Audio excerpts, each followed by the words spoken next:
Hello friends, ଜୟ ଜଗନ୍ନାଥ। ଶୁଭ ସକାଳ। ଆସନ୍ତୁ ଆଜି ସକାଳରୁ ଆସିଥିବା କେତେଗୁଡ଼ିଏ ଗୁରୁତ୍ୱପୂର୍ଣ୍ଣ ଖବର ଉପରେ ନଜର ପକାଇ ନେବା। ଭିଡ଼ିଓଟି ଭଲ ଲାଗିଲେ ସବସ୍କ୍ରାଇବ୍ କରି ପାଖରେ ଥିବା ଅଲ୍ ବେଲ୍ ଆଇକନ୍କୁ ଦବାଇ ଦିଅନ୍ତୁ। ଏହିଭଳି ଗୁରୁତ୍ୱପୂର୍ଣ୍ଣ ଖବର ଆପଣଙ୍କ ପାଖକୁ ସର୍ବପ୍ରଥମେ ପହଞ୍ଚି ପାରିବ। ଅଣହିନ୍ଦୁଙ୍କୁ ପ୍ରବେଶ ରୋକିବାକୁ ଶ୍ରୀମନ୍ଦିର ପ୍ରଶାସନର ନୂଆ ପଦକ୍ଷେପ। ମିଳିଥିବା ଖବର ଅନୁଯାୟୀ ବିଭିନ୍ନ ସମୟରେ ଅଣହିନ୍ଦୁମାନେ ଶ୍ରୀମନ୍ଦିର ଭିତରକୁ ପ୍ରବେଶ କରିବା ଦେଖାଯାଇଛି। ନିକଟ ଅତୀତରେ ଏଭଳି ଅନେକ ଖବର ସାମ୍ନାକୁ ଆସିଛି। ତେବେ ଅଣହିନ୍ଦୁ ପ୍ରବେଶକୁ ରୋକିବା ପାଇଁ ଶ୍ରୀମନ୍ଦିର ପ୍ରଶାସନ ଏକ ବଡ଼ ପଦକ୍ଷେପ ନେଇଛି। ଆସନ୍ତା 14 ତାରିଖରୁ ସିଂହଦ୍ୱାରରେ 2 ଜଣ ପ୍ରତିହାରୀ ସେବକ ଜଗି ପ୍ରଥମ ପର୍ଯ୍ୟାୟରେ ସକାଳ ଓ ସନ୍ଧ୍ୟାରେ ରହିବେ।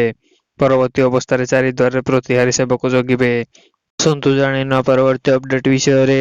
ସ୍କୁଲରେ ଲାଗୁ ହେବ ଇ-ଉପସ୍ଥାନ। ପରୀକ୍ଷାମୂଳକ ଭାବେ ଭୁବନେଶ୍ୱର କାଲିମେଳାରେ ଆରମ୍ଭ ହେବ।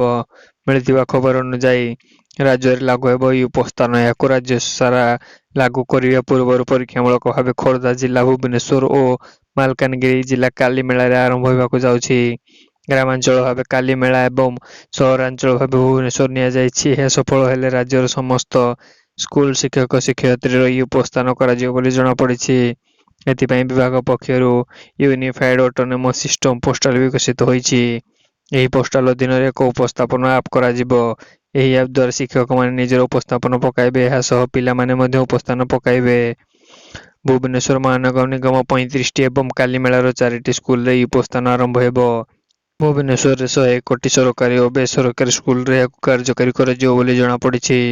ଆସନ୍ତୁ ଜାଣିନେବା ପରବର୍ତ୍ତୀ ଅପଡେଟ୍ ବିଷୟରେ। ପ୍ରୋଟିନ୍ ପାଉଡରରେ ଆଉ ନାହିଁ ପ୍ରୋଟିନ୍, ଗବେଷଣାରେ ହେଲା ଖୁଲାସା। ମିଳିଥିବା ଖବର ଅନୁଯାୟୀ ସୁସ୍ଥ ରହିବା ପାଇଁ ପ୍ରାୟ ପ୍ରୋଟିନ୍ ପିଇଥାନ୍ତି। ପ୍ରୋଟିନ୍ ଶରୀର ପାଇଁ ଅତ୍ୟନ୍ତ ଆବଶ୍ୟକ।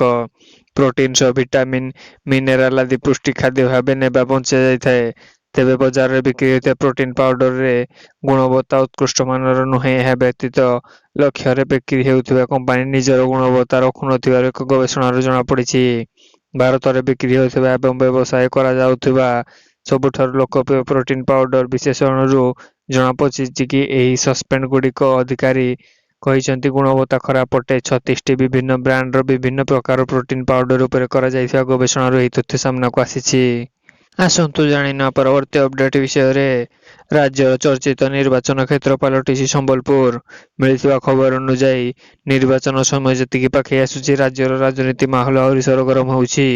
ତେବେ ନିର୍ବାଚନୀ କ୍ଷେତ୍ରରୁ ଲୋକସଭା ଓ ବିଧାନସଭା ପାଇଁ ପ୍ରାର୍ଥୀମାନଙ୍କ ନାମ ଘୋଷଣା ହେଲା ପରେ ପ୍ରଚାରରେ ଲାଗି ପଡ଼ିଛନ୍ତି ନେତା।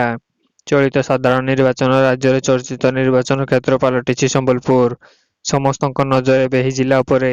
କାରଣ ବିକାଶର ହୁଙ୍କାପିଟା ଆବାଜ କରୁଥିବା ଧର୍ମେନ୍ଦ୍ର ଚେକମେଟ୍ କରିବାକୁ ରଙ୍ଗାବନ ଓହ୍ଲାଇଛନ୍ତି ରାଜ୍ୟ ଦକ୍ଷ ନେତୃତ୍ୱ ତଥା ପ୍ରଣବ ପ୍ରକାଶ ଦାସ।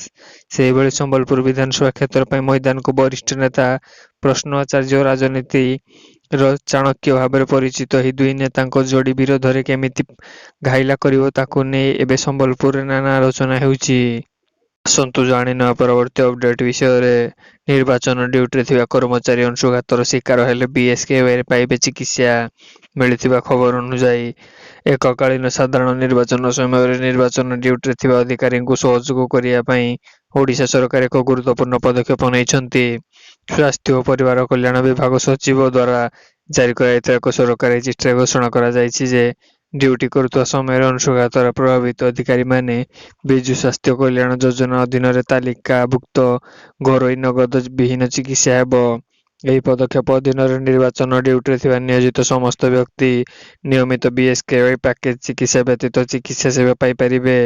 ବିଶେଷ କରି ଯଦି ଅଧିକାରୀ ନିଜ ଡ୍ୟୁଟି ସମୟରେ ଅଂଶୁଘାତ ଅନୁଭବ କରନ୍ତି, ତେବେ ସେମାନଙ୍କୁ ନିର୍ଦ୍ଧାରିତ ଘରୋଇ ହସ୍ପିଟାଲରେ ତୁରନ୍ତ କ୍ୟାସଲେସ୍ ଚିକିତ୍ସା କରାଯିବ। ଆସନ୍ତୁ ଜାଣିନେବା ପରବର୍ତ୍ତୀ ଅପଡେଟ୍ ବିଷୟରେ। ପୂର୍ବତନ ସ୍ୱାସ୍ଥ୍ୟମନ୍ତ୍ରୀ କମଳା ଦାସଙ୍କ ଦେହାନ୍ତ। ମିଳିଥିବା ଖବର ଅନୁଯାୟୀ ମୃତ୍ୟୁ ବେଳକୁ ତାଙ୍କୁ 80 ବର୍ଷ ହୋଇଥିଲା। ସେ ଭୋଇରାଇର ପୂର୍ବତନ ବିଧାୟକ ତଥା ପୂର୍ବତନ ଥିଲେ।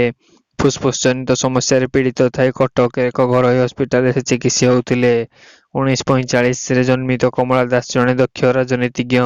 ସେ ଓଡ଼ିଶା ରାଜନୀତି ଦଳର ଜଣେ କର୍ମକର୍ତ୍ତା ଭାବେ ସକ୍ରିୟ ଥିଲେ। ମାତ୍ର ପରବର୍ତ୍ତୀ ସମୟରେ ବିଜୁ ଜନତା ଦଳର ଗଠନ ପରେ ସେ ବିଜେଡିରେ ଯୋଗ ଦେଇଥିଲେ। ପରେ ବିଜେଡି ଛାଡ଼ି ଭାରତୀୟ ଜାତୀୟ କଂଗ୍ରେସରେ ମଧ୍ୟ ଯୋଗ ଦେଇଥିଲେ। ମହିଳା ଓ ଶିଶୁ ବିକାଶ କଲ୍ୟାଣ ଓ ସ୍ୱାସ୍ଥ୍ୟ ପରିବାର କଲ୍ୟାଣ ବିଭାଗ ମନ୍ତ୍ରୀ ଭାବେ ମଧ୍ୟ ଦାୟିତ୍ୱ ତୁଲାଇଥିଲେ କମଳା ଦାସ। କିନ୍ତୁ ଜାଣିନ ପରବର୍ତ୍ତୀ ଅପଡେଟ୍ ବିଷୟରେ। ନିର୍ବାଚନ ଲଢିବ ଚନ୍ଦନ ତସ୍କର ବୀରାପାନଙ୍କ ଝିଅ ବିଦ୍ୟାରାଣୀ। ମିଳିଥିବା ଖବର ଅନୁଯାୟୀ ଲୋକସଭା ନିର୍ବାଚନରେ ତାମିଲନାଡୁର ସମସ୍ତ 39ଟି ଆସନ ଏପ୍ରିଲରେ 19ରେ ମତଦାନ ହେବାକୁ ଥିବାରେ ନିର୍ବାଚନ ପ୍ରଚାର ସରଗରମ ହୋଇବାରେ ଲାଗିଛି।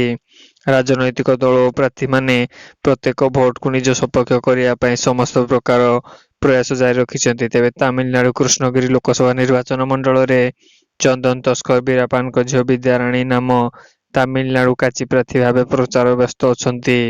ବିଦ୍ୟାରାଣୀ ଏକ ଭିନ୍ନ କାରଣ ପାଇଁ ଦୀର୍ଘ ଦିନ ଧରି ବାପାଙ୍କ ପାଇଁ ଚର୍ଚ୍ଚାରେ ଅଛନ୍ତି। ମୃତ ଚନ୍ଦନ ଚୋରାଚାଲାଣ ବୀରାପାନଙ୍କ ଝିଅ ବିଦ୍ୟାରାଣୀ। ବିଦ୍ୟାରାଣୀ ପେଶାରେ ଜଣେ ଓକିଲ ଏବଂ ଜଣେ ସମାଜକର୍ମୀ ଭାବେ ସେ ଆଦିବାସୀ ଓ ଦଳିତ ପାଇଁ କାମ କରନ୍ତି। ଆସନ୍ତୁ ଜାଣିନେବା ପରବର୍ତ୍ତୀ ଅପଡେଟ୍ ବିଷୟରେ। +2 ଦ୍ୱିତୀୟ ବର୍ଷରୁ ଉଠିବ ଫର୍ମ ଫିଲଅପ୍ ବ୍ୟବସ୍ଥା। ରିଆଡମିସନ ସମୟରେ ଆଦାୟ ହେବ ପରୀକ୍ଷା ଫି।